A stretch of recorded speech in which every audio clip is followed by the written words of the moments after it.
आतापर्यंत हरिपाठामध्ये माऊलींनी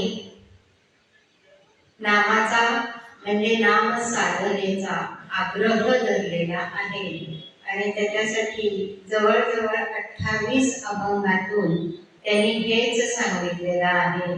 नाम घ्या त्यामुळे काय होईल, कुणाचं घ्या, कसं घ्या, भाव कसा ठेवावा, भगवंताची अद्वैत सत्ता त्याचं महत्व सांगून काय काय फायदे नरजन्मामध्ये होतील हे सांगून निजधामाचं स्वरूप स्पष्ट केलं आहे. नारायण नाम दिलेलं आहे आणि आता पुढे ते काय म्हणतात हे आपण बघूया. हरी नाम जपे तो नर दुर्लभ, वाचेसे सुलभ रामकृष्ण. रामकृष्ण नामी उन्मनी साधिली, तयासे कादली सकळ सिद्धी. सिद्धी बुद्धी धर्म हरिपाठी आले, प्रपंची निमाले साधू संगी. ज्ञानदेवा नाम रामकृष्णी ठसा, तेने दश दिशा आत्मा राम. मग हा अभंग लिहिताना याचं गाभा अभंगाचा किंवा सूत्र काय सांगता येईल तर नामस्मरणामध्ये सर्व सिद्धींचा समन्वय आहे. म्हणजे सिद्धी प्राप्त करण्याकरता योगी होणं गरजेचं नाहीये किंवा तपश्चर्या करणं गरजेचं नाहीये, तर नामस्मरणामुळे ते आपोआप आपल्याला म्हणजे नामधारकाला सिद्धी प्राप्त होते. मग अभंगाचा सरळ अर्थ जर बघितला तर वाणीनेच केवळ उद्गारावे किंवा म्हणावे असे, रामकृष्ण हे श्रीहरीचे नाव अत्यंत सुलभ साधन होय. म्हणजे रामकृष्ण हे नाव हरीचंच आहे. हरी वेगळा आणि रामकृष्ण वेगळा असं नाही, तर त्याचंच ते नाव आहे. आणि हे एवढं उच्चारणारा रामकृष्ण एवढं उच्चारणारा दुर्लभ आहे. ज्यांनी श्रीहरीच्या रामकृष्ण नामाचे ठिकाणी मनाचा लय केला त्याला सर्व सिद्धी प्राप्त होतात. त्याच्या आधीच्या म्हणजे लगेचच्या नाही, आधीचे अभंग होते त्याच्यात लय सिद्धीचा वापर किंवा कशी साधली जाते हे सांगितलेलं आहे की कुंडलिनी जागृत करून चक्रांच्या साह्याने तिथे प्राण आणून आणि मग नंतर सहस्त्र चक्राकारातनं बाहेर पडून मुक्ती साधली जाते. लययोग, मनाचा लययोग. आणि ज्यांनी केला त्याला सर्व सिद्धी प्राप्त होतात. सिद्धी बुद्धी धर्म हे सर्व हरिनामानेच साधतात व साधूच्या संगतीने प्रपंचात राहूनच पूर्ण मनाचा लय साधून श्रीहरी स्वरूप होऊन राहतात. कोण? नामधारक. म्हणजे त्यांनी थोडक्यात अट घातलेली आहे की प्रपंचात राहायचं असेल तर साधूचा संग करावा म्हणजेच सद्गुरू करावा. श्री ज्ञानेश्वर महाराज म्हणतात, माझे वाणीचे ठिकाणी हरिनाम व हृदयात रामकृष्णाचे रूप दृढ ठसले आहे. त्यामुळे मला दशदिशा म्हणजे संपूर्ण विश्व किंवा संपूर्ण ब्रह्मांड जरी म्हटलं तरी सुद्धा चालेल.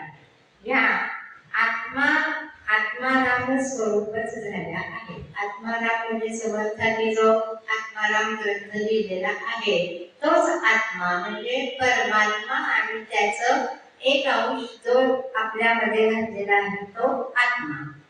हा दशदिशा आत्माराम स्वरूपच परमेश्वर दिसायला लागला. म्हणजे एवढं आत्म्याचं स्वतःचं स्वरूप सुद्धा त्यांना कळून आलं. मग पहिल्या चरणामध्ये काय म्हणतात माऊली, आता बरोबरचा अर्थ आपण बघितला. मग माऊलीने एवढंच सांगायचंय की मला आत्मस्वरूप आत्माराम भेटलेला आहे हे सांगण्यात त्यांना स्वारस्थ्यच नाहीये. ते उपदेश करतात. पहिल्या चरणात काय म्हणतात, हरी नाम जपे तो नर दुर्लभ, वाचेसी सुलभ रामकृष्ण. आणि नामधारकाची दुर्लभता इथं सांगितलेली आहे की असा रामनाम जपणारा हृदयामध्ये जपणारा आणि जप करणारा हा दुर्लभ आहे. वाचेसे जरी कित्येक वेळेला पूर्वी असं म्हणत होते, भेटले तरी राम राम म्हणायचे, जाताना सुद्धा राम राम येतो, काही ठिकाणी जय कृष्ण म्हणतात आता. पण हे वाचेनी झालं. जप जो राम नामाचा जप आहे, कृष्णाचा जप तो हृदयामध्ये जपणारा असा दुर्लभ आहे असं माऊली सांगतात की श्रीहरीचे नाम खरंच सुलभ आहे. नुसते वाचणे उद्गारावे लागते, त्यात काही श्रम नाही. पण नामाच्या श्रद्धेने व आवडीने नाम जपणारा मात्र दुर्लभच असतो. कारण का नाम जप हा अंतःकरणामध्ये जपायचा असतो. मग बाबा बनसरे काय सांगतात की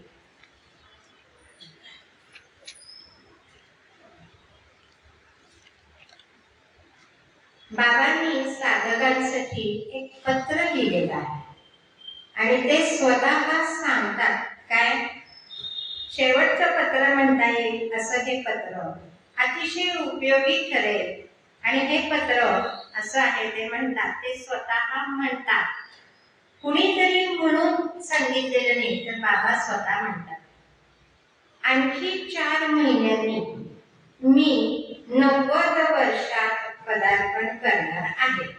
मला 4थ्या वर्षापासून स्पष्ट स्मृती आहे. आठवते त्यांचं 4थं वय जे 4 वर्षाचं होतं तेव्हापासूनच सगळं आठवते त्यांना.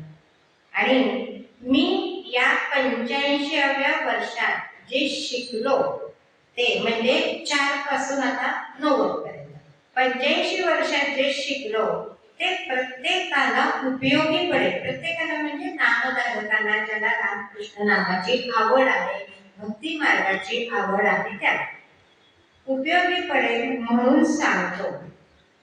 आपल्या जीवनाचा जसा आरंभ होतो तसा त्याचा शेवट कधीच होत नसतो. कारण सगळेच कल्पने बाहेर बदलत जाते. परिस्थिती पण बदलते, माणसे बदलतात.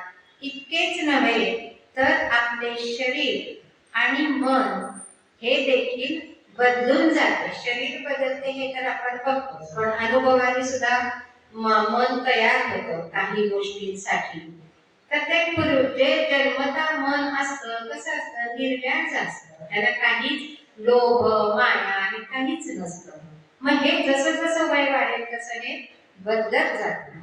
जीवन म्हणजे एक गूढ प्रवास आहे. आपण कोठून या जगात आलो, कोणी पाठवले हे आपल्याला कळत नाही. तसेच हे जग कशा परिस्थितीत सोडायचे हे आपल्याला ठाऊक नाही. आलेलंही आपण कसं आलो हे ठाऊक नाही, जायचं कसं आहे हे ठाऊक नाही. म्हणून माऊली आपल्याला वेळोवेळी सांगतात की निजधाम जायचं कुठं आहे, नारायण धामातच जायचं. हे निजधाम आहे, प्रत्येक व्यक्तीचं आहे. तसं बाबा काय म्हणतात, कुठं जायचं हे काही आपल्याला कळत नाही. बरं, जग सोडल्यावर आपण कुठे जातो, आपल्याला कोण भेटतात, कोण भेटतात, त्यांच्या सहवासात किती काळ राहायचे हे माहीत नाही. एकूण जीवनाचा आरंभ अज्ञानात ठेवून त्याचा अंत देखील अज्ञानातच होतो. कळतच नाही काही माणसाला. पण माणूस मात्र जगात वावरायला लागला की इतका कॉन्फिडन्स असतो की सगळं मला कळलेलं आहे. पण मूळच माणसाला कळलेलं नाही की आपला जन्म कसा झाला आणि आपण कुठे जाणार. आपण आपल्या इच्छा तृप्त करण्याचा जन्मभर सतत प्रयत्न करतो, परंतु ते घडवून आणण्याची शक्ती आपल्या अंगात नसते. पुढे जे घडून यावे असे वाटते त्याची उपाय रचना आपण सतत करतो, पण आपले उपाय दृश्यावर म्हणजे समकालीन माणसांच्या वर आणि घटनांवर अवलंबून असतात. त्यामुळे प्रत्यक्षात जे घडून येते ते आपल्या मनाच्या उलट घडते, किंवा मनासारखे घडलेच तरी त्याने मनाचे समाधान होत नाही. कुठलीही गोष्ट यश आपल्याला समजा मिळालं तरी आपण काय म्हणतो, तरी ना त्यावेळेला असं झालं होतं, ते असं व्हायला पाहिजे, आणखी मजा दिसते. हे जे उद्गार आहेत की जे घडलेलं आहे मनासारखं त्याच्यातही समाधान नसतं. आणि यावरून मी असे शिकलो, म्हणजे बाबा बोलतात, मी असे शिकलो की मानवी जीवन माणसाने ठरवलेल्या सिद्धांताप्रमाणे चालत नाही. ते आगगाडीच्या रुळाप्रमाणे ठरलेले नाही. ते एखाद्या समुद्राकडे धावणाऱ्या नदीसारखे आहे. कोणाच्या वाट्याला काय प्रसंग येतील हे कोणास सांगता येत नाही. आपल्या मनासारखे व्हावे असे तर वाटते आणि तसे घडेल याची खात्रीही नसते. म्हणून प्रत्यक्ष जीवन जगताना मनाला एक प्रकारची अस्वस्थता, काळजी, भीती आणि असुरक्षितता व्यापून राहते. त्यामुळे मोकळे होण्यास अज्ञाताची कास धरल्या वाचून गत्यंतर नाही. म्हणजे ती घटना घडेपर्यंत आपण अस्वस्थ असतो, खूप असुरक्षित असतो. आणि अज्ञात दोन प्रकारचे आहेत. एक म्हणजे विश्वाला चालवणारी प्रचंड शक्ती, दुसरं म्हणजे ती शक्ती ज्या व्यक्तीमध्ये प्रत्यक्ष अवतरते त्याचा सहवास. विश्वाला चालवणाऱ्या अज्ञात शक्तीला नियती असे म्हणतात आणि नियतीला संत प्रारब्ध म्हणतात. नियतीवर पूर्ण श्रद्धा ठेवून जीवन जगणे सामान्य माणसाला फार कठीण जाते. नियती आपल्या जीवनात काय उलटा पालट करेल याचा अंदाज कोणालाच करता येणार नाही. म्हणून ज्या व्यक्तीमध्ये विश्वशक्ती साकार होते अशा सद्गुरूंना मनात घट्ट धरणे हा जीवनातील काळजी, भीती आणि असुरक्षितता नाहीशी करण्याचा रामबाण उपाय आहे. हे मी जीवनात अत्यंत स्पष्टपणे शिकलो. म्हणजे सद्गुरू वाचून सापडेना सोय अशीच परिस्थिती ही ओळखायला पाहिजे आणि सद्गुरू प्राप्त व्हायला पाहिजे. मी सद्गुरू केला म्हणणं थोडस चुकीचं वाटतं. तो प्राप्त व्हावा लागतो, ती साधनं करावी लागते, ते नामस्मरण करावं लागतं. नामस्मरणाने काहीही साध्य होतं. संतांना मनाने घट्ट धरणे म्हणजे त्याला आपल्या जीवनात सर्वात महत्त्वाचे स्थान देणे. मी शरीराने व्यवहारात वागत असताना मी त्यांचा आहे असे म्हणून त्याचे सतत स्मरण बाळगणे ही संतांचे झाल्याची खूण आहे. आपल्याला अज्ञाताची इच्छा काय आहे ते कळत नाही, म्हणून आपल्या इच्छेमध्ये संघर्ष येतो.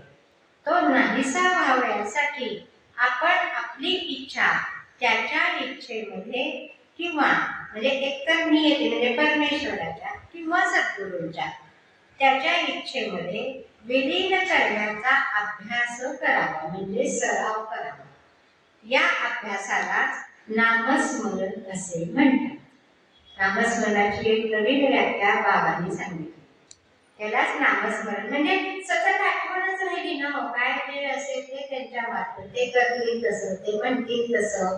त्याच्यात कोणत्याकडे महाराजांचे शिष्य होते भाऊसाहेब बनवून, आणि ते घरातून बाहेर पडताना महाराज जरी तिथे नसले किंवा महाराजांच्या सानिध्यात ते असले तरी सुद्धा बाहेर पडताना म्हणायचे जाऊन येतो बरं का, असं महाराजांना ते सांगत होते. म्हणजे इतकं तादात्म्य नामाने पावायला पाहिजे, सद्गुरूंची एकनिष्ठा व्हायला पाहिजे.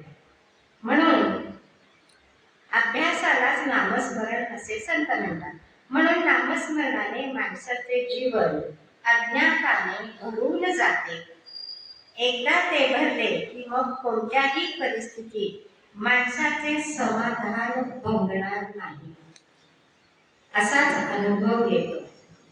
यासाठी माझ्या शेवटच्या दिवसात मी सगळे सोडून नामस्मरणच करतो.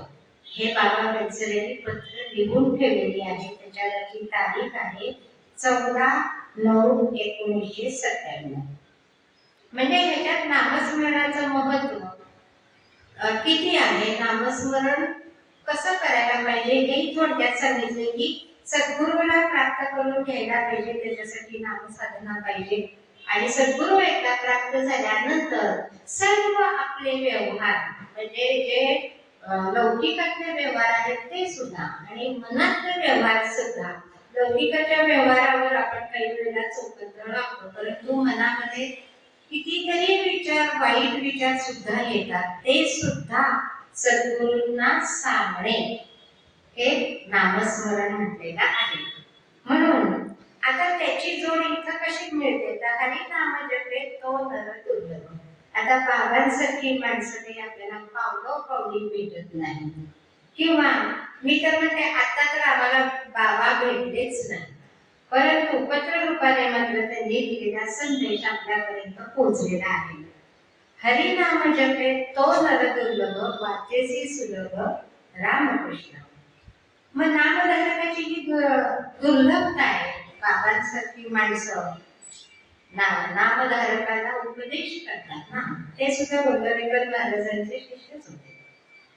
श्रीहरीचे नाम खरंच सुलभ आहे, नुसते वाचणे उद्गारावे लागते, त्यात काही श्रम नाही.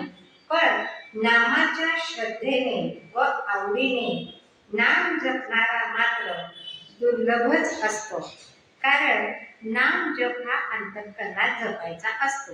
कसेही नाम घेतले तरी ते पावनच करते, पण नाम घेणारा नामाच्या प्रेमाने नाम घेतो असे होत नाही. उदाहरणार्थ एखादा कार्य भक्तिगीत याची तालीम करतोय, कार्यक्रम आहे, आवाज चांगला आहे, सगळं आहे, आणि आज तालीम चालली, भक्तिगीतामध्ये परमेश्वराचं नाव घेणारच. ते नाम घेताना त्या ह्याची तन्मयता काय असेल, ते प्रेम नामाचं असेल का नाही, उद्या माझं गाणं चांगलं व्हायला पाहिजे, इकडेच लक्ष असतं. तसं एखाद्या दुःखी माणसाचे तोंडून भगवान नाम येते, अरे माझ्या देवा, अरे माझ्या कर्मा, अरे राम, दमलो आता, कंटाळलो आता, मग हे नाम जे देवाचं येतं त्याच्यामध्ये ते नामाचं प्रेम आहे का तर नाही, तर त्याच्याबरोबर दुःखच आहे, स्वतःचे दुःखच ती व्यक्ती व्यक्त करत असते.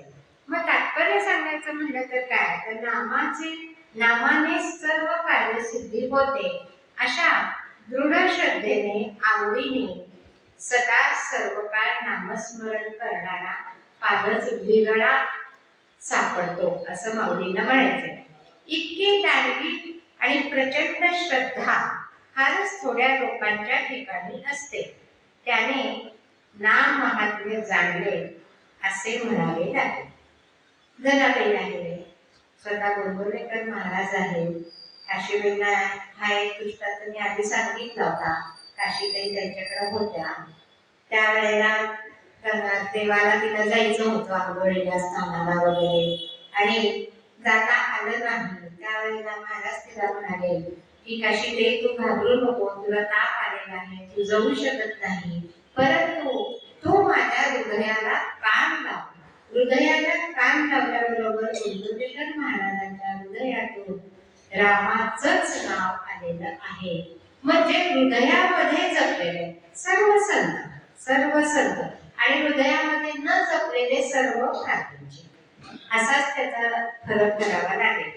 मग असा माणूस विरळा सापडतो, त्याने नाम महात्म्य जाणले असे म्हणावे लागेल. नामदेव महाराज म्हणतात, नामाची आवडी तोची जाणा देव, न धरी संदेह काही म्हणी, नामा म्हणे तया उरले साधन, ऐसे हे वचन बोलो नये. म्हणजे नामाशिवाय दुसरं साधन, नाम साधना हे साध्यही आहे आणि साधन पण आहे. मग ह्याच्याशिवाय अजून काहीतरी करायचं म्हणजे आपण करतो, आपण प्रापंचिक लोक करतो, सकाळी देवपूजा, नित्यनेम सद्गुरूकडनं घेतलेलं नाम असेल ते सुद्धा नाम अगदी वेळेवर नियमाने जपतो. परंतु ते सगळं झालं, चला आजचा नेमाचा नाम घेण्याचा नेम संपला की तिथून उठलं की आपण प्रपंचातच रमतो. म्हणून ते काय म्हणतात की दुसरं साधन नाही, आपण नामावरून उठतो आणि देवळात दर्शनाला जातो किंवा तुळशीला पाणी घालणं असेल म्हणा, अजून काही असेल, सूर्य उपासना असेल, नाम हे एकच घेतलं तर सर्व काही होतं असं माऊलींना म्हणायचंय. नामाच्या जोडीला आणखी काही साधन केले पाहिजे, म्हणजे उपास तापास व्रत वैकल्य हे सगळं येतं त्याच्यात. असा विकल्प मनात येता कामा नये. मग तुकाराम महाराज म्हणतात, श्रुती स्मृती पुराणांप्रमाणे व संत वचनांप्रमाणे इतर धर्मातही नाम संकीर्तन आहेच. त्यांनी मुस्लिम आणि ख्रिश्चनांची उदाहरणं दिलेली आहेत. आणि ज्याच्या वाणीतून नामाचा उद्गार अखंडित होत असतो असा नामधारक विरळ आहे असं म्हणतात. तुकाराम महाराज म्हणतात, माझी मज झाली अनावरवाचा छंद या नामाचा घेतला असेल. छंद लागतो जीवाला, छंद नाम घेण्याचा, उठ सोट नाम घेण्याचा छंद लागतो. वाचेने म्हणजे वैखरीने न घेता मनामध्ये सुद्धा मग तो सतत चालू राहतो. म्हणून पुढच्या चरणात माऊली काय म्हणतात, रामकृष्ण नामी उन्मनी साधली तयासी लाभली सकळ सिद्धी. मग इथं महाराजांना काय सांगायचंय, ज्ञानेश्वर महाराजांना, की तुम्ही सतत नामस्मरण करा. अखंड नामस्मरण हेच इथं सांगितलेलं आहे. मग आपण व्यवहारात आल्यानंतर म्हणजे भगवंतापाशी फसवेगिरी करू नका. फसवेगिरी करायची नाही. त्याच्या पुढे बसल्यानंतर त्याची स्तुती करायची, नाम घ्यायचं, सगळं घ्यायचं. तिथून उठल्यानंतर त्याच्याकडे पाठ फिरवून दुसरेच व्यवहार चालायला लागतात, तसं नाही. मग हे कसं होईल, एक सासूबाई होत्या आणि एक सून होती आणि विनोदाने घ्यावर आहे. दोघी जणी एकत्र बरेच वर्ष राहिलेले आहेत. आता सासू थोडी म्हातारी झाली, सूनही थोडी म्हातारपणाकडेच वळलेली आहे. आणि दोघी बसलेल्या असताना सूनेच्या हातात नोटा आहेत, नोटा. आणि सून म्हणते की आपण दोघींनी या वाटून घ्यायचे. सासू म्हणते की हो हो, माझा तुझ्यावर पूर्ण विश्वास आहे, तू आपल्या दोघींना सारखे वाट. सून म्हणते हो हो, दोघींना मी सारखीच वाटते. आणि या बघायला नोटा आहेत असं दाखवलं सुनेने. सासू म्हणते माझा तुझ्यावर पूर्ण विश्वास आहे. मग ठीक आहे म्हणाली. सुनेनी 2 ठिकाणी नोटा ठेवल्या. काय म्हणाली, ती 2 वाटण्यासारख्या करते बरं का. म्हणून पहिल्या वेळेला ती काय म्हणते, नोट देताना, हा एक तुमचा वाटा आहे ना, हा एक तुमचा, हा एक माझा. परत हातात नोटा घेते, एक नोट काढून हा दुसरा तुमचा आणि 2 नोटा काढून हा दुसरा माझा. तिसऱ्या वेळेला एकच नोट ठेवते, हा तिसरा तुमचा आणि स्वतःचा वाटा घेताना 3 नोटा काढून म्हणते हा तिसरा माझा. चौथा, पाचवा, 10 पर्यंत अशीच परिस्थिती आहे.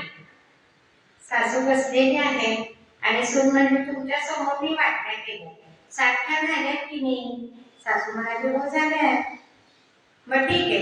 सासू हुशार, तिने काय केलं, सुनेचा वाटा आपल्याकडे घेतला. तू सारखाच केलीस ना, तू दोन्ही वाटे सारखेच केले, म्हणून तो वाटा आपल्याकडे घेतला आणि आपला वाटा तिला देऊन टाकला. सून फक्त बघत बसली. सांगायचं तात्पर्य असं आहे की प्रपंचात राहून मी नामस्मरण केलेलं हे भगवंताला जर सांगितलं तर भगवंत सुद्धा या सासू सारखाच आहे की तू प्रेमाने नामाच्या प्रेमाने नाम घेतलं होतंस का प्रपंचातील अडचणी सोडवण्याकरताच घेतलं होतं, हे मला चांगलं माहिती आहे. म्हणून नाम हे नामाच्या आवडीने घ्यायला पाहिजे. आपण नामस्मरणाचे फायदे हे आहेतच की प्रपंचातली संकट कमी होतात, परंतु त्याच्या आवडीने घेतलं नाम तर निज धामाला जाता येतो. म्हणून तुकाराम महाराजांनी म्हणून म्हणलेले की माझी मज झाली अनावरवाच्या छंद या नामाचा घेतला असेल. आणि आता माऊली पुढच्या चरणात काय म्हणतात की रामकृष्ण नामी उन्मनी साधली तयासी लागली सकळ सिद्धी. नामस्मरणामध्ये सर्व सिद्धींचा समन्वय आहे. म्हणजे अमुक एक अष्टसिद्धी आहे. सिद्धी किती आहेत? अष्टसिद्धी आहे. आणि त्या सगळ्या सिद्धींचा नामस्मरणामध्ये समन्वय आहे. म्हणजे नामस्मरणाने त्या नामधारकाला प्राप्त होतात. अति पुष्कळ आहे नाम प्रेमाने घ्या वगैरे वगैरे. आणि मग ह्या नामाने काय होतं? आता नामाने उन्मनी दशा प्राप्त होते. मग ही दशा कशी प्राप्त होते? आपल्या मनामध्ये असा प्रश्न येतो की उन्मनी म्हणजे काय?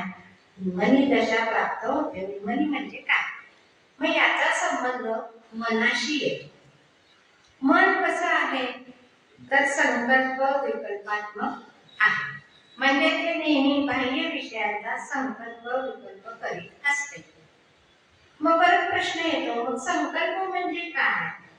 मग एखादा विषय आहे तो चांगला आहे असे वाटणे या मनाच्या संकल्पामुळे मनात त्या विषयाच्या प्राप्तीचे किंवा प्राप्तीची कामना उत्पन्न होते. बघा आपण घरामध्ये एखादं वैदिक कार्य जरी म्हणलं तरी गुरुजी म्हणतात तुम्ही संकल्प काय केलाय, कशासाठी करायचे, किंवा आता संकल्प करा मग नंतर करू. म्हणजे ती चांगली गोष्ट आहे आणि त्याचं फळ मिळणार आहे हा संकल्प. मग विकल्प म्हणजे काय? विकल्प म्हणजे विषय नाही किंवा तो बरा नाही असे वाटणे. मनाच्या या विकल्पामुळे विषय नकोसा व्हायला लागतो. तो सर्व संतांना झालाय की विषयच नको. काय या 5 ज्ञानेंद्रिय कर्मेंद्रियावर विषय जो होतो तो विषयच नको. कारण विषय प्राप्त झाला की कर्म आलं, कर्माचं परत फळ आलं, ते भोगण्यासाठी जन्म घ्यावा लागतो. पुनरपि जननम पुनरपि मरणम असंच चालू होतं. म्हणून विकल्पच नको म्हणाले, भगवंताचं नामच पाहिजे, भगवंतच पाहिजे. संकल्प विकल्पामुळे राग द्वेष उत्पन्न होतात व याचमुळे सुख दुःखही भोगावे लागते.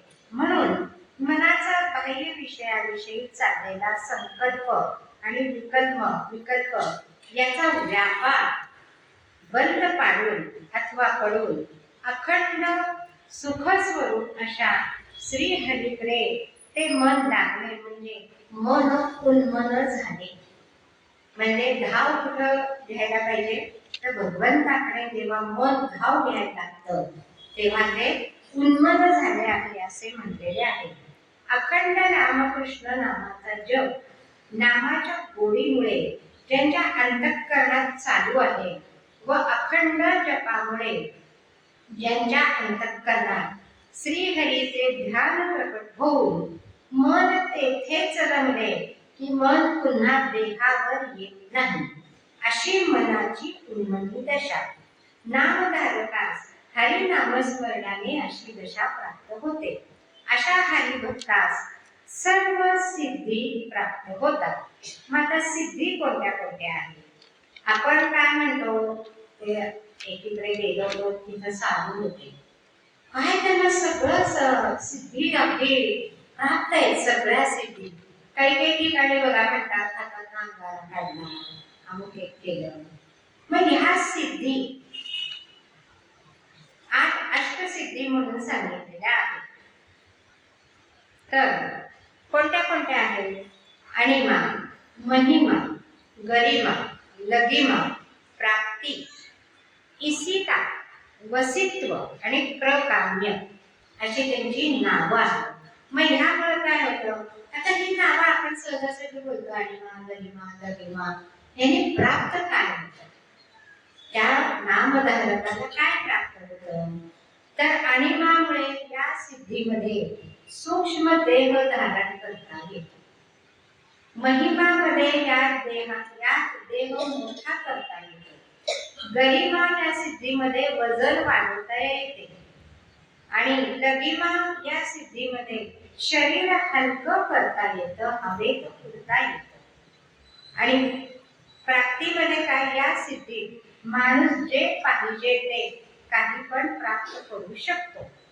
ईशिता म्हणजे या सिद्धीत माणूस भगवंतासारखाच होतो व जगात त्याची पूजा होऊ लागते. वसित्व म्हणजे सगळं जग वश होतं आणि प्रकार्य म्हणजे कोणाच्याही मनात समजू लागतं, कळू लागतं. आता कुठल्याही संतांना इथं धरा आणि या सिद्धी जर बघितल्या तर त्या सर्व संतांना प्राप्त आहे, पण त्यांनी त्याचा वापर कधीच केला नाही. स्वतःसाठी केला नाही, परंतु जगासाठी केला. म्हणजे उदाहरणार्थ माऊलींनी भिंत चालवली, वेढा बनवला, अशा काही काही गोष्टी पुष्कळ आहेत म्हणजे, पण जगासाठी केले. भिंत चालवली याचा अर्थ काय, चांगदेवाला दाखवून द्यायचं नव्हतं की मी तुझ्यापेक्षा श्रेष्ठ आहे. नाही, तुम्ही श्रेष्ठ योगी आहात. तुमचा मान ठेवण्याकरता ही निर्जीव भिंत चालवलेली आहे. चांगदेव सुद्धा श्रेष्ठ योगीच होते. तो मान ठेवण्याकरता, नाही तर तुम्ही वाघावर आढळून नका, मी तर निर्जीव भिंत चालवली असा त्याचा अर्थ नाहीये. म्हणून या सिद्धी सर्व प्राप्त होतात. हरिभक्ताला तपाने, योगाने, धर्माने प्राप्त होणारे सामर्थ्य व शेवटी अत्यंत दुःखरहित परमानंदाची प्राप्ती होते. या सिद्धी तर प्राप्त होतातच नामाने, पण परमानंदही प्राप्त होतो. आणि अशी परमसिद्धी जी प्राप्त होते ती हरिभक्तासाठी साधी असते. म्हणजे अप्राप्य त्याच्या दृष्टीने काहीच नसतं, इतरांना अप्राप्य असतं. जे संपूर्ण सिद्धी सामर्थ्य जे आहे ना, ते श्रीहरीचे ठिकाणी निरतिशय आहे. तोच श्रीहरी ज्यांच्या हातात आवळ्यासारखा संपूर्ण येतो, त्या नामधारकाला काय अप्राप्य राहणार आहे.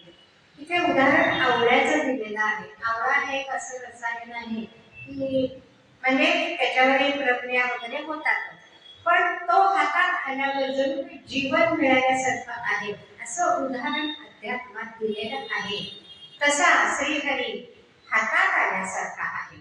म्हणजे कधीही तो या नामधारकावर कृपाच करेल. मनाचा मनपणा म्हणजे चंचलपणा नाहीसा होणे, ह्यालाच मनाची उन्मनी अवस्था म्हणतात. म्हणजे अभंग आहे ना,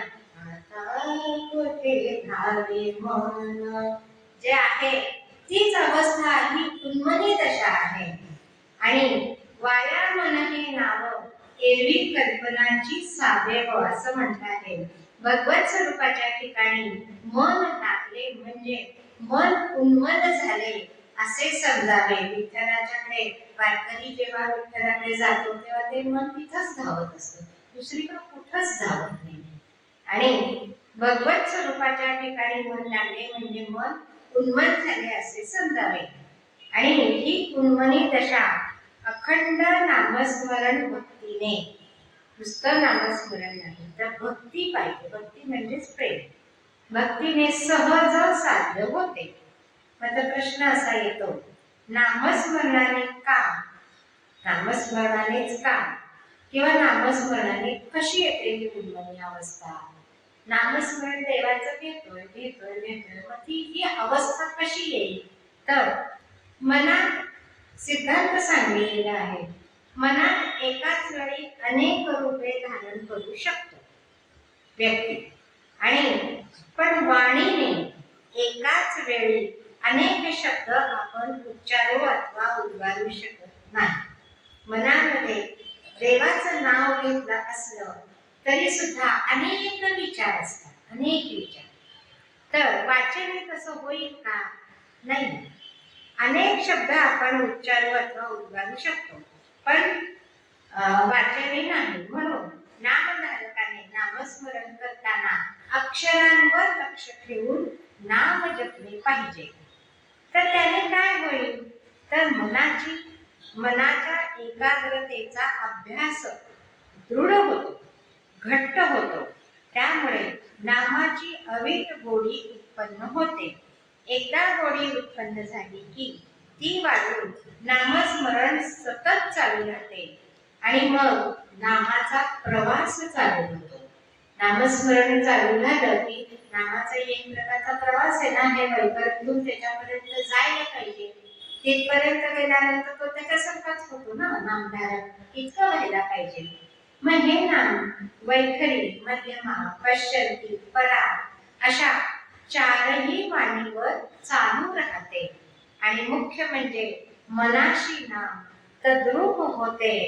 आणि मग मन व बुद्धीला भगवंता वाचून दुसरा विषयच राहत नाही. विषयाची कल्पना करण्याकरता मनाला सवडच मिळत नाही.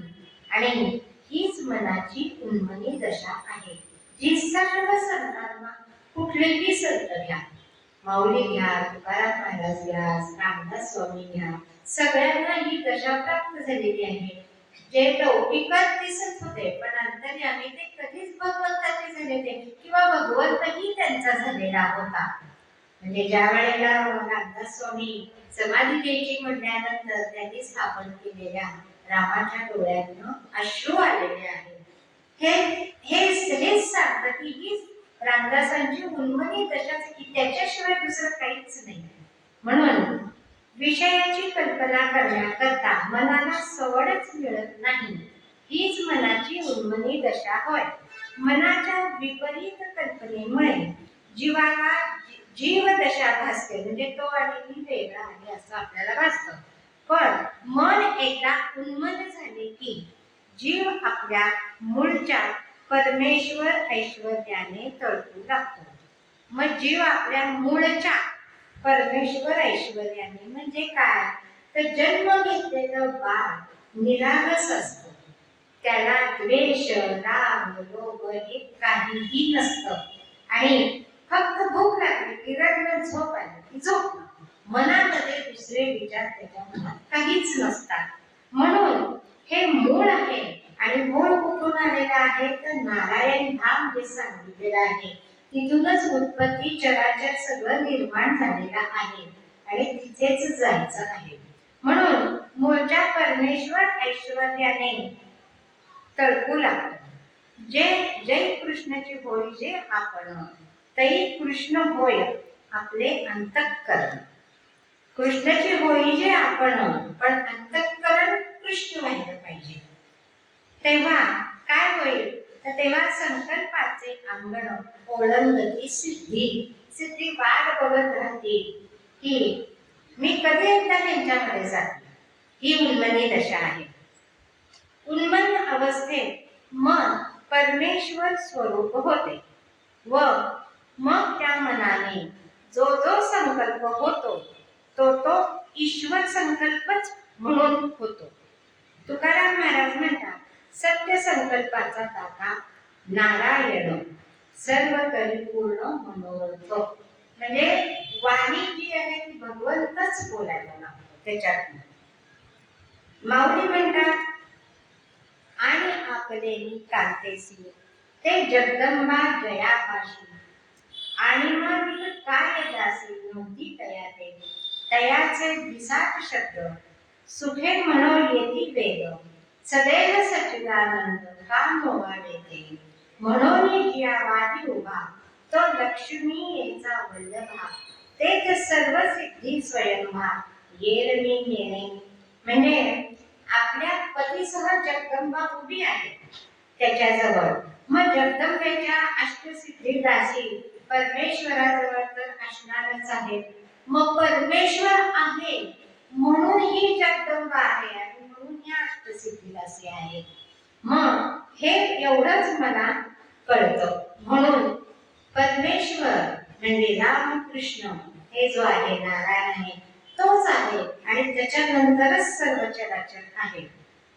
मग उन्मनीचे, आता उन्मनी दशा जेव्हा प्राप्त होते त्यावेळेला बाबा बेलसरांनी त्याचं थोडस निरूपण केल्यासारखं सांगितलेलं आहे की उन्मनी पुरुषाची लक्षणे काय सांगितले, तर बुद्धी स्थिर राहते. म्हणजे एकच विचार असतो, त्याला मोनोआयडिझम म्हणतात. आणि त्याच्यासाठी बाबांनी उदाहरण दिले, ॲटॉम बॉम्ब तयार करणारा जो शास्त्रज्ञ होता, तो शास्त्रज्ञ, त्याचं नाव एक सांगितलंय फर्मी, आणि तो इटालियन होता. त्याचे चिंतन एवढे होते, म्हणजे या ॲटॉम बॉम्ब करण्यासाठी इतके होते की तो झोपेमध्ये सुद्धा त्याला ते अणुबॉम्ब तयार करताना दिसत आणि झाल्यावरही दिसत. हा अणुबॉम्ब कसा करायचा हा एकच विचार त्याच्यात होता. मग हा विचार त्याचा अणुबॉम्बसाठी होता, पण जे परमात्म स्वरूप स्थिर आहे, जे परमात्म स्वरूप शाश्वत आहे, त्याच्यावर विचार चिकटणे म्हणजे सतत तो विचार असणे, म्हणजेच बुद्धी स्थिर होणे, असं त्यांनी एक सांगितलेलं आहे. जे मन कल्पना करतं, काळजी करतं, ते मन कालाधीन असतं. गोंदवलेकर महाराज म्हणतात, इतकं नाम घ्या, इतकं नाम घ्या की काळाच्या छातीवर नाचाल तुम्ही. म्हणजे भूत, वर्तमान आणि भविष्य हेही नसते, फक्त नामातच असणे, असं सांगितलेलं आहे. उन्मनीचं स्वरूप सांगितलेलं आहे. मग उन्मनीचे प्रकार अशा सारांश वर्णन केलेले आहे. पुढच्या चरणात माऊली म्हणतात, सिद्धी बुद्धी धर्म हरिपाठी आले, प्रपंची निमाने साधू संगे. आता सिद्धी म्हणजे काय हे आपण बघितलं. अष्टसिद्धी त्यांनी काय प्राप्त होतं ते सर्व बघितलं. मग इथे एक छोटी कथा अशी येते. ज्ञानेश्वर, निवृत्ती, ज्ञानेश्वर, सोपान आणि मुक्ताबाई ही 4 भावंड तीर्थयात्रा करीत होती. तीर्थयात्रा करताना या मुक्तेचं वय अतिशय लहान आहे. असं सांगतात की ती 6 वर्षाचीच आहे, जेमतेम हात पाय थोडीशी. आणि हे सगळे फिरत यात्रा करत कुडतांबा येथे आलेले आहेत. राहता तालुका आणि अहमदनगर जिल्हा इथे आलेले आहेत आणि असे यात्रा करत नदीकाठी आलेले आहेत. इथे आल्यानंतर एक दृश्य दिसलेलं आहे आणि हे दृश्य असं आहे की एक 100 प्रेत आहे आणि ती तिथे ठेवलेली आहे आणि प्रेतांजवळ त्यांचे नातेवाईक थोडेफार लाभ असं आहे. हिला मुक्ताबाईंना ते दिसलेलं आहे आणि ती विचारते निवृत्तीनाथांना, दादा हे काय आहे, हे इथं अशी प्रेत का बरं ठेवलेली आहे?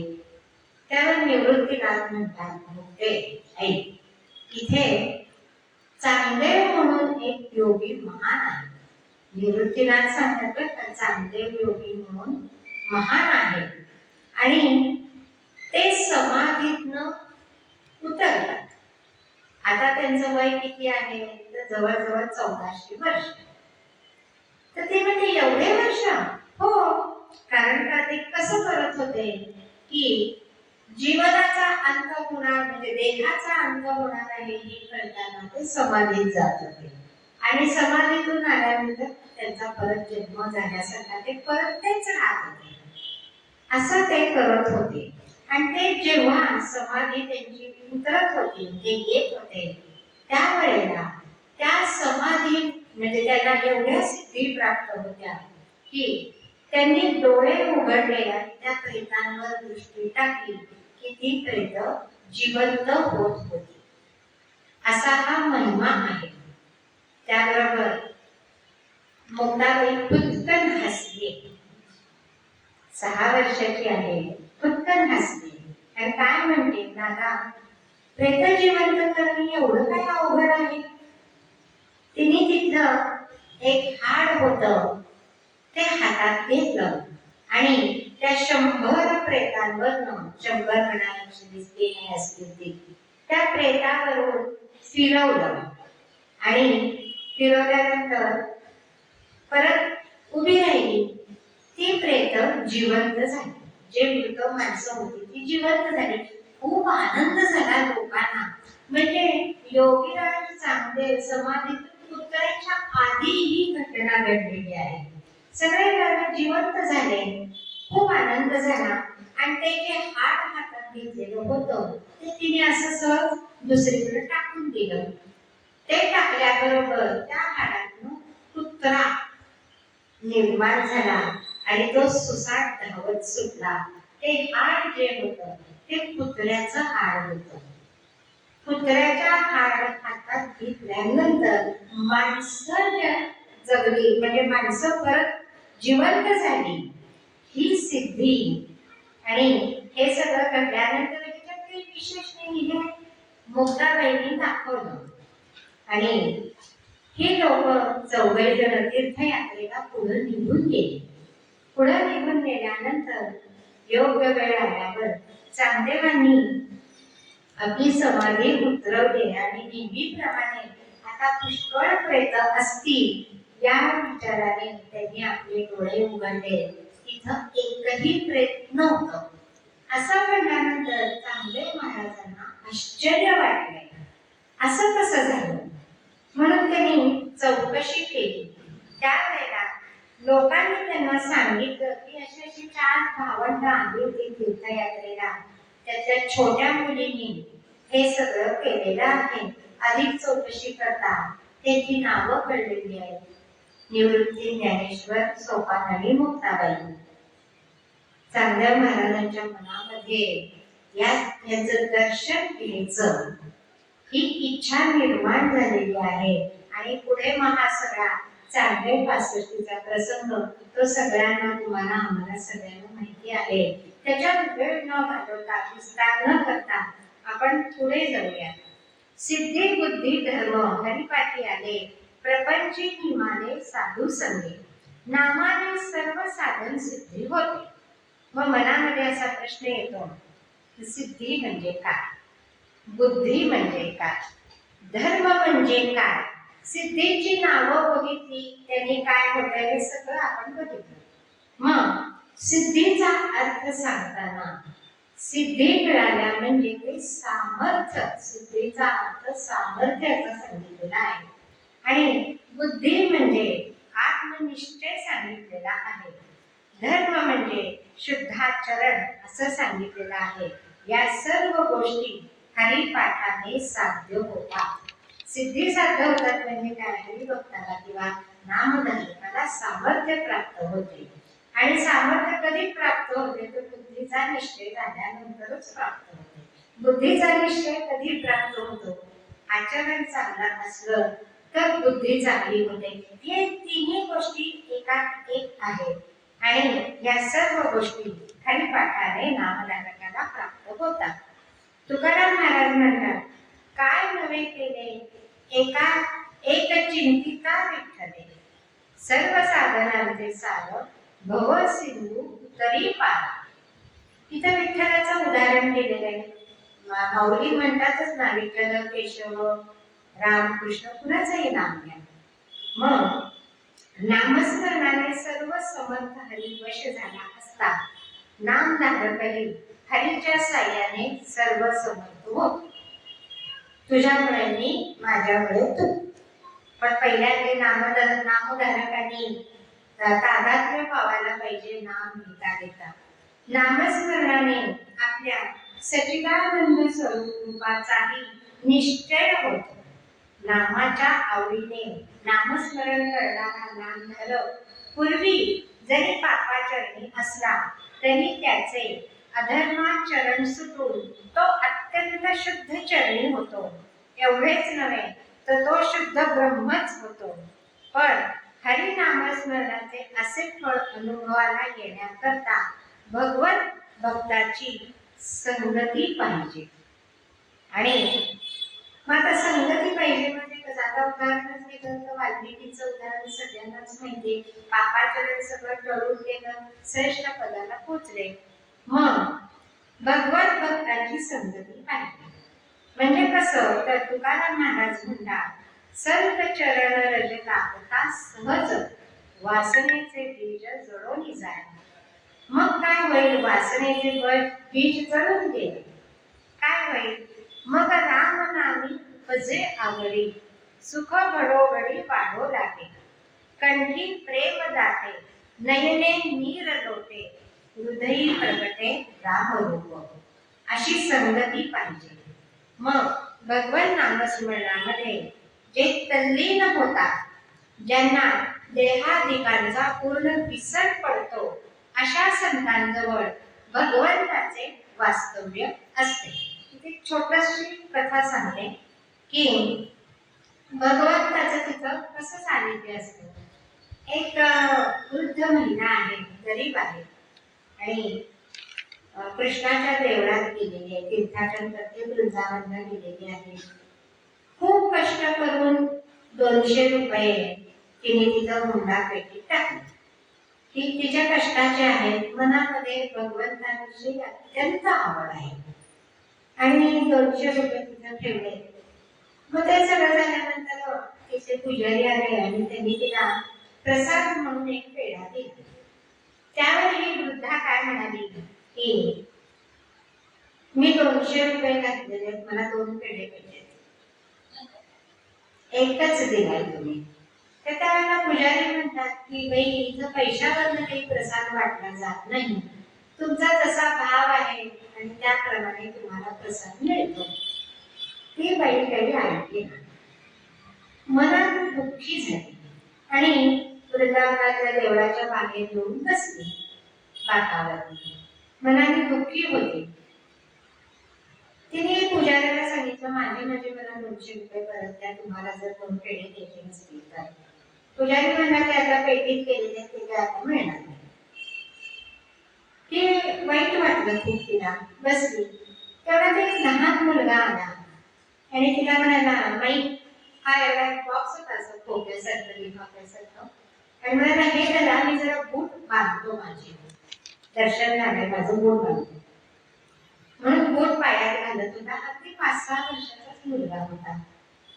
तिने तर बॉक्स हातात घेतला आणि तो म्हणला, आता बूट घातलेत ना, तर प्रसादाच्या ह्याला कसा हात लावली, मी हात धुवून घेतो. असं म्हणून तो मुलगा हात धुवायला गेला. ही आपल्याच विचारात, मी 200 रुपये घातलेले होते आणि त्यांनी मला पेढे 2 दिले नाही, आणि त्या रागाच्या भरात तिने होता तोही पेढ्याच्या पुजाऱ्याला देऊन टाकला होता. आता ती रिकामीच बसलेली होती. ती वाईट वाटत होतं मनामध्ये. त्या विचारात असताना आणि ती देवाला म्हणली, देवा, तू काही बरोबर केलेलीस, मला तुझा प्रसाद 2 पेढे हवेच होते. असं म्हणल्यानंतर मनामध्ये हा विचार किती वेळ चालला होता आणि हातात बघितलं तर बॉक्स होता. मग तिच्या लक्षात आलं की तो मुलगा त्यांनी दिलेला अजून आला नाही हात धुवून. ती इकडं तिकडं सगळीकडे बघायला गेली, खूप शोधाशोध केली, काहीही तिला तो मुलगा सापडला नाही. ती तो बॉक्स घेऊन रेल्वेमध्ये बसली आपल्या घरी जायला, आणि विचार तोच होता भगवंताबद्दलचा की मी आले, प्रसाद मला 2 पेढे हवे होते, एकच पेढा मला मिळाला. हा विचारामध्ये तिच्या डोळ्यामध्ये अश्रू खूप आले, खूप रडायला लागलं. मी ती काय कारणा करता गेले होते आणि काय झालं. रडता रडता एक मनुष्य यंग होता, तो तिच्याकडे बघत होता. खूप वेळ झाला ही म्हातारी रडते वृद्धा. त्याने तिला विचारलं, काय झालं तुम्हाला रडायला, काय रडताय तुम्ही, कोण आजारी आहे का, कोण हरवलंय का स्टेशनवरती. ती नाही म्हणते आणि तिने तो बॉक्स त्याच्याजवळ हातातला दिलाय. हातात दिला, ती म्हणली, उघडून बघा. त्याने उघडून बघितलं, आतमध्ये 2 पेढे होते आणि तिने दिलेले 200 रुपये होते आणि त्याच्याबरोबर छोटस कापड, अत्तर लावलेलं कापड होतं आणि त्या कापड फायामुळे त्याचा वास, सुगंध तो बॉक्स उघडल्या येत होता. त्यावेळेला ती म्हणते की मग तो म्हणतो, तुम्हाला मिळाले की 2 पेढे आणि हे. तर ती म्हणते की मला तेव्हा का कळलं नाही. ह्याचं मला वाईट वाटते की स्वतः परमेश्वर मला ते द्यायला आला आणि मी त्याला ओळखू शकले नाही. आपल्या सर्व प्रापंचिकाची हीच स्थिती आहे की भगवंत समोर जवळ आला तरी आपल्याला तो दिसत नाही. कारण का, आपलं मन त्याच्यापाशी नसतं, दृढ निश्चय नसतो, त्यामुळे आपल्याला वारंवार प्रपंचामध्ये दुःख भोगावं लागतं. आणि हे नामस्मरणाने आपल्याला सच्चिदानंद रूपाचा निश्चय होतो. तो निश्चय प्रापंचिकांनी करायला पाहिजे. म्हणून ही छोटीशी गोष्ट की तो कुठल्याही ह्याच्यात मनामध्ये त्याचा जर निश्चय असला असता तर परमेश्वर सत्य ओळखू आला असता. नामाच्या आवडीने नामस्मरण करणारा नामधारक पापाचरण झाला असलं तरी त्याचे अधर्माचरण सुटून तो अत्यंत शुद्ध होतो. मग हे कधी घडतं तर संत संग किंवा संत चरण रज लागतात त्यावेळेला हे घडतं. म्हणजे काय, सत्संगती इथं सांगितलेली आहे. सत्संगती कुठे जास्त प्रमाणात आपल्याला मिळेल तर सद्गुरूपाशी सत्संगती आपल्याला मिळते. देवात गेल्यानंतर प्रत्येक जण भक्तीने येतो असं नाही. प्रवचनाला आपण कसं असतो तर प्रत्येक जण त्याच्या भक्तीने कथा ऐकायला किंवा मी सांगायला बसले असं होत नाही. मग सद्गुरूपाशीच हा सत्संग घडला जातो. भगवान नामस्मरणामध्ये जे तल्लीन होतात, ज्यांना देहाधिकाचा पूर्ण विसर पडतो, अशा संतांजवळ भगवंताचे वास्तव्य असते. संत हे मग संत कसे आहेत? भक्ती ज्ञान वैराग्याचे माहेरघर आहे. म्हणजे एखाद्याला ज्ञान प्राप्त होईल, आपल्याला कुठलं आत्माचं बद्दल ज्ञान आत्मज्ञान प्राप्त होईल किंवा वैराग्यही प्राप्त होऊ शकेल. पण भक्ती जी आपल्याला बरोबर सोपी वाटते ती भक्ती प्राप्त व्हायला तसं बघायला गेलं तर फार कठीण आहे. मग हे सर्व संत हे भक्ती ज्ञान वैराग्याचे माहेरघर आहे. गजानन विजय मध्ये पोथीमध्ये गजानन महाराज सुद्धा म्हणतात की संत हेच भूवर चालते बोलते ईश्वर. प्रेमपूर्वक अखंड नामस्मरणाने देहीचा विदेही होतो व त्याचा जड देहही भगवत स्वरूप होतो. संत संगतीतच प्रेम प्राप्त होते. त्या प्रेमाने केलेले नामस्मरणच हृदयात भगवंताचा आविर्भाव करते आणि त्या आविर्भावाबरोबर सामर्थ्य म्हणजे सिद्धी, आत्मनिश्चय म्हणजे बुद्धी व शुद्धाचरण म्हणजे धर्म हे सर्व प्राप्त होतात. तो प्रपंचात राहूनच गुणातीत होऊन राहतो. त्याचा जीवभाव निश्चेष नाहीसा होतो. जीवभाव नाहीसा होणे म्हणजे मी त्याचा आहे, भगवंताचा आहे, भगवंत माझा आहे, मी वेगळाच नाही, हाच जीवभाव हा निश्चेष नाहीसा होतो. संत संगती घडे, नाथ महाराज म्हणतात संत संगती घडे ब्रह्म सायुज्यता जोडे, मुक्ती लागती चरणी ब्रह्मज्ञान लोटांगणी, एका जनार्दनी सांगात घडता होय देहातीत. संतांचा संग लागला तर देहातीतच व्हायला होतं.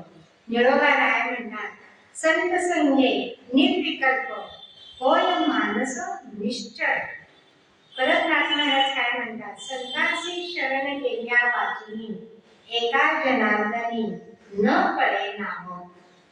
संतांना शरण गेल्या वाचून म्हणजे संत संगती लाभल्या वाचून काय होणार नाही तर त्यांना शरण गेल्या वाचून एका जनार्दनी न पडे नाम किती महत्वाचं आहे हे कळणारच नाही असं नाथ महाराज म्हणतात.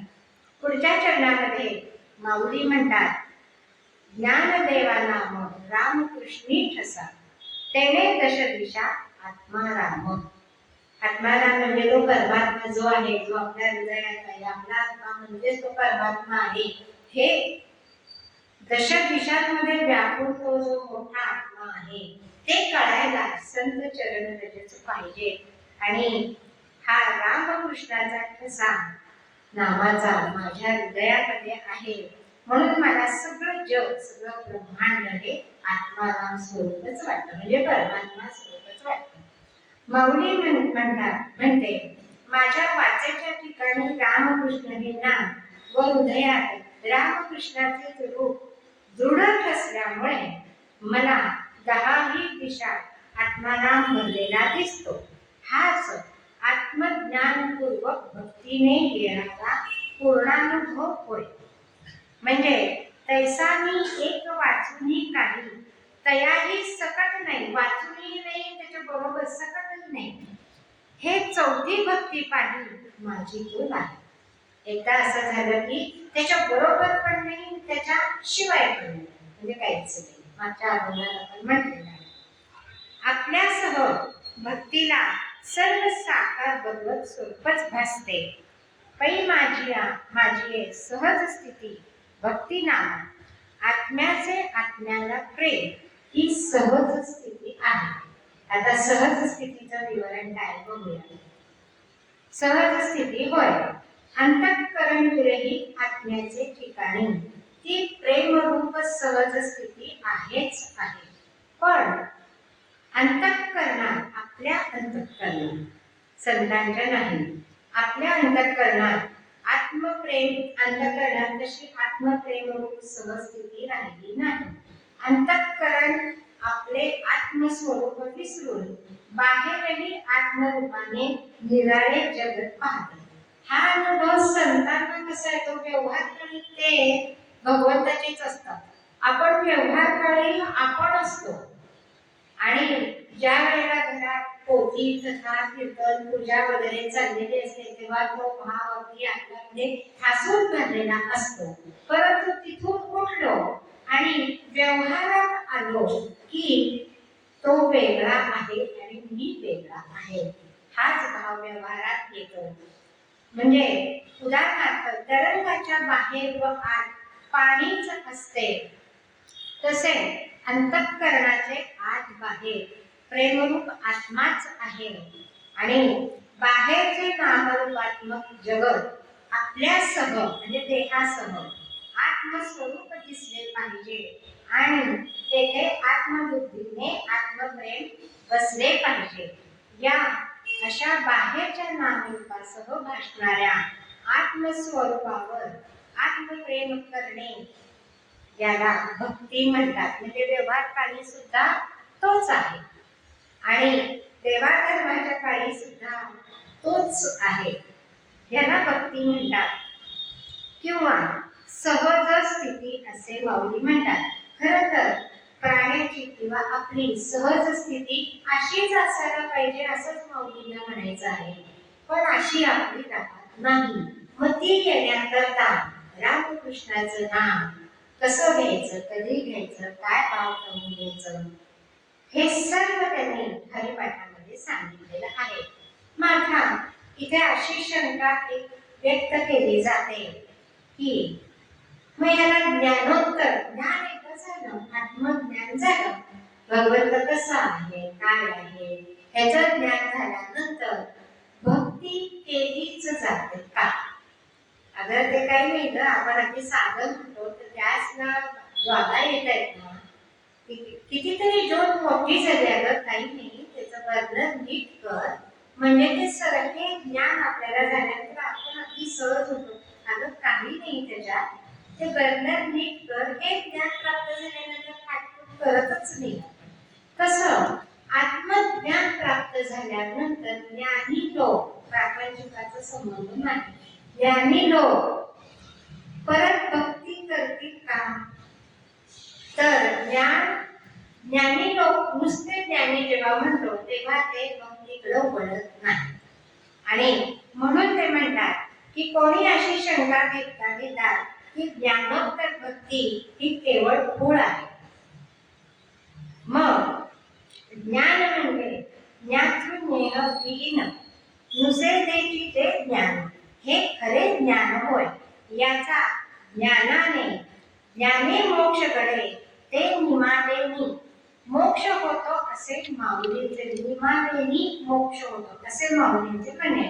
मग ज्ञान ज्ञेय विहीन याचा अर्थ याच्यात आपल्याला बघायला पाहिजे, तरच ते कळेल. ज्ञान ज्ञेय विहीन हे काही रोजच्या याच्यातले शब्द नाहीये. मग ह्याचा अर्थ आहे की ज्ञाता व ज्ञेयाशिवाय, ज्ञाता पण नाही आणि ज्ञेय पण नाही, म्हणजे काय, ज्याच्याबद्दल जाणायचे ते परमात्मा. आणि ज्ञाता म्हणजे ज्याला ते जाणून घ्यायचे आहे तो ज्ञाता.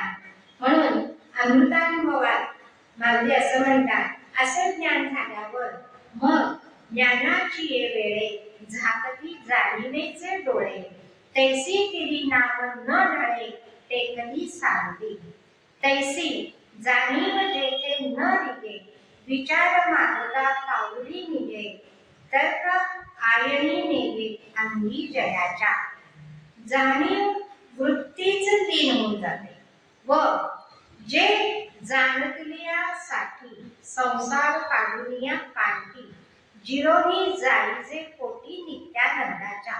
म्हणजे ज्ञान एकदा मिळालं, आत्मज्ञान कळलं की ज्ञानी नित्यानंदामध्ये राहू शकतो. मग ही शेवटची स्टेप आहे का, हे ध्येय आहे का नित्यानंदात राहणे? तर माऊलींचं असं म्हणणं आहे की ज्ञानानेच नित्यानंद प्राप्त होतो. मग परमानंदाकरता परमानंद प्राप्त होतो तसं नाही ना, नित्यानंद प्राप्त होतो. मलाही माहिती आहे आत्मा काय आहे, परमेश्वर काय आहे, त्या आनंदामध्ये ज्ञानी राहतो. पण परमानंद मिळतोच असं नाही. म्हणून ज्ञानानेच नित्यानंद प्राप्त होतो. मग परमानंदाकरता ज्ञानानंतर भक्ती केली पाहिजे असं खरं आहे. पण ज्ञानी म्हणतो हे खूळ आहे. ज्ञानी काय म्हणतो, मला एकदा परमात्मा काय आहे हे कळलेलं आहे, तो नित्यानंदात असतो. तू आणि मी एकच आहे, माझा आत्मा तुझा आत्मा, माझं ज्ञान थोडं आहे. त्या ह्याच्याप्रमाणे ज्ञानाचं ज्ञान मात्र खूप मोठं आहे, ते त्या आत्मानंदातच राहतात. पण परमानंद प्राप्त होत नाही. म्हणून शंकेचे निरसन करताना ज्ञानोत्तर भक्तीचा उत्कर्ष जो सर्व संतांनी वर्णन केलेला आहे तो अहमन्य ज्ञानी लोक त्याचा विचार करत नाही. सगळे ज्ञानी घेतलेलो नाही. अहमन्य ज्ञानी, ज्यांना ज्ञानाचा गर्व झालेला आहे ते ज्ञानी. आणि संतांना ज्ञातृज्ञेय विहीन ज्ञान प्राप्त झाले नव्हते का? मग ते असेल तर कोणत्या ज्ञानापेक्षा भक्तीचा उत्कर्ष त्यांनी वर्णून घेतलेला आहे. ज्ञातृज्ञेय विहीन ज्ञानस्थिती जीवाला प्राप्त होते, जीवाला एकदम प्राप्त होते, किंवा ती भक्तीनेच प्राप्त होते. ज्ञातृज्ञेय विहीन ज्ञानस्थिती ज्ञानप्रधान, ती ज्ञानप्रधान आहे का प्रेमप्रधान आहे असा जर विचार केला तर वेदांत समजला तो बरोबर समजला. हा समज संतांच्या अनुभवाच्या विरुद्ध आहे. त्यामुळे तो नुसता कोरडा ज्ञानाभिमानच म्हणावा लागतो. प्रेमच नाही तिथं, भक्तीच नाही तिथं, तो अनुभव कोरडा म्हणावा लागतो. भक्तीचा ओलावा, प्रेमाचा ओलावा पाहिजे. म्हणून जोपर्यंत जीव ब्रह्म ऐक्याची जाणीव उरते तोपर्यंत जाणीव रूप राहून ज्ञान दशेपेक्षा सगुण श्रीहरीची भक्ती श्रेष्ठ मानून सर्व संतांनी सगुण श्रीहरीची भक्ती करण्याचा ज्ञानालाही, जो ज्ञानी आहे त्यालाही उपदेश केलेला आहे. जाणीव रूप ज्ञान आहे. जाणीव रूप म्हणजे जे ज्ञान मला कळले अशी जी जाण आहे तोपर्यंत अहंकार असतो. उदाहरणार्थ रावण सगळं ज्ञान प्राप्त झालेलं होतं पण अहंकार पराकोटीचा होता व अहंकारामुळे बाहेर व्यवहारकाली परमानंद मिळत नाही. म्हणूनच परमेश्वराची युद्ध केलं, परमेश्वराची युद्ध म्हणूनच केलं.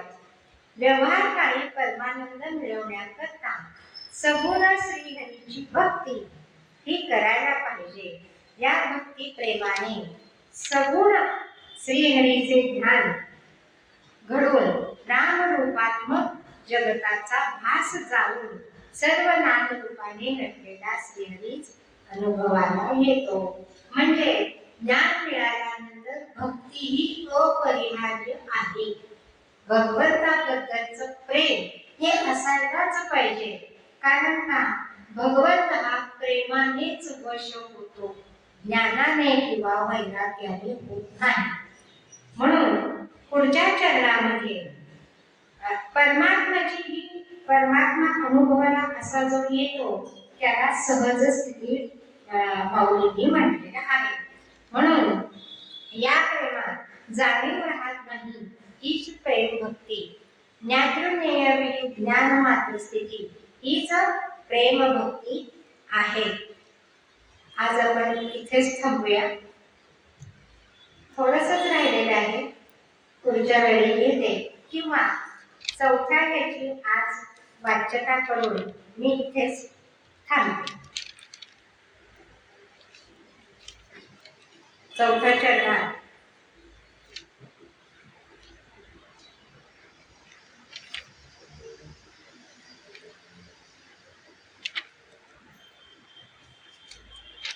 पुष्कळ विवरण त्यांनी केलेलं आहे. खरं काही काही वेळेला खूप अवघड पडायला जातं. ज्ञानदेवा नाम रामकृष्णी रसा तेने दशदिशा आत्मा राम हीच आपण बोली घेतलेली आहे. त्याचा थोडासाच भाग राहिलेला आहे, तो पुढच्या अभंगाच्या वेळेला पूर्ण करते आणि आता मी इथेच थांबते. सदा सर्वदा योग तुझा घडावा, तुझे कारणी देह माझा पडावा, तुझे नको गुणवंता अनंता, रघुनायका मागणे हे आया. जय जय